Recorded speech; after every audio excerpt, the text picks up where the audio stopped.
नमस्कार, मी सुयश टिळक आणि महा MTV wildlife बरोबर आम्ही घेऊन आलो आहे तुमच्यासाठी एक नवीन रील सिरीज ज्याचं नाव आहे गोष्ट अभयारण्यांची. आणि आज आम्ही नांदूर माधवेश्वर, जे स्थलांतरित पक्ष्यांचं माहेरघर म्हणून ओळखलं जातं, अशा अभयारण्यामध्ये आहोत. आणि इथे येणाऱ्या एका खूप खास पक्ष्याची माहिती आज तुम्हाला आम्ही देणार आहोत, ज्या पक्ष्याचं नाव आहे कॉमन क्रेन.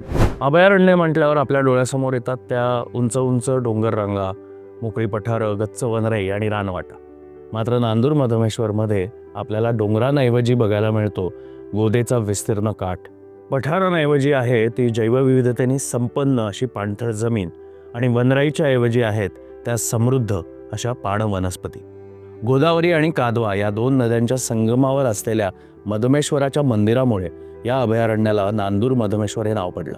या अभयारण्यात स्थलांतरित पक्ष्यांपैकी सगळ्यात देखणा रुबाबदार पक्षी आहे तो म्हणजे क्रेन. महाराष्ट्रामध्ये क्रेनच्या 3 वेगवेगळ्या प्रजाती आढळतात. त्यामधली एक आहे कॉमन क्रेन, एक आहे सारस क्रेन आणि एक आहे डोमिसाईल क्रेन. क्रेन पक्षी हे करकोचा आणि बगड्याचे भाऊबंद आहेत. सामान्य माणसांना लांबवरून हे पक्षी सारखेच दिसत असले तरी क्रेन जेव्हा उडतात तेव्हा ते मान लांब करून उडतात, तर इतर बगळे व करकोचे हे मान इंग्रजीच्या अल्फाबेट एसच्या आकारात दुमडून उडतात. तसेच इतरांपेक्षा क्रेन हे पक्षी लांबवर उड्डाणे भरतात.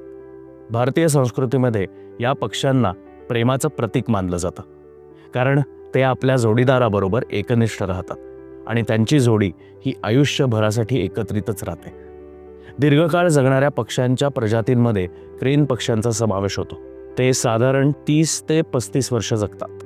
नांदूर मधमेश्वरमध्ये क्रेनच्या 2 प्रजाती स्थलांतर करून येतात. त्यामधील सामान्य क्रेन ही प्रजात नॉर्वे, स्वीडन, सायबेरियामध्ये प्रजनन करून 3 ते 4,000 किलोमीटरचा प्रवास करून हिवाळ्यात महाराष्ट्रातील काही भागांबरोबर नांदूर मधमेश्वर या भागात येतात. स्थलांतर करताना ह्या पक्ष्यांचा थवा इंग्रजी अल्फाबेट V ह्या आकारात उडताना दिसतो.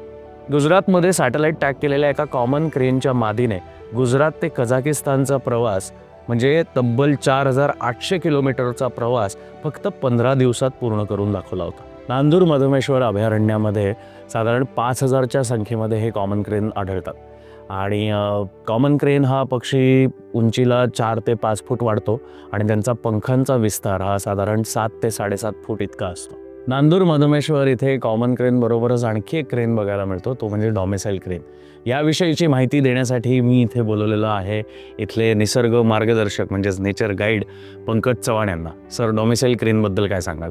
हे क्रेन आपल्याकडं हिमालय पर्वतरांगातून मायग्रेशन करतात आणि हे क्रेन प्रजनन करण्यासाठी मंगोलिया आणि आशिया तिथे प्रजनन करतात. आणि हे क्रेन आपल्याकडं गहू हरभरे खाण्यासाठी नांदूर मधमेश्वरला मोठ्या संख्येने डिसेंबरमध्ये बघायला भेटतं.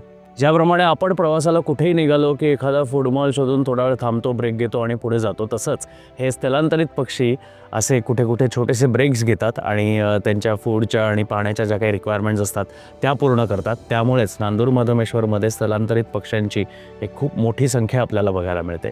सो इथे येणाऱ्या या कॉमन क्रेन आणि इतर प्रजातींना जर तुम्हाला जवळून बघायचं असेल तर नक्की नांदूर मधमेश्वर या अभयारण्याला भेट द्या. उद्या जाणून घेऊया नांदूर मधमेश्वर इथल्या अभयारण्यामध्ये आढळणाऱ्या सस्तन प्राण्यांविषयी.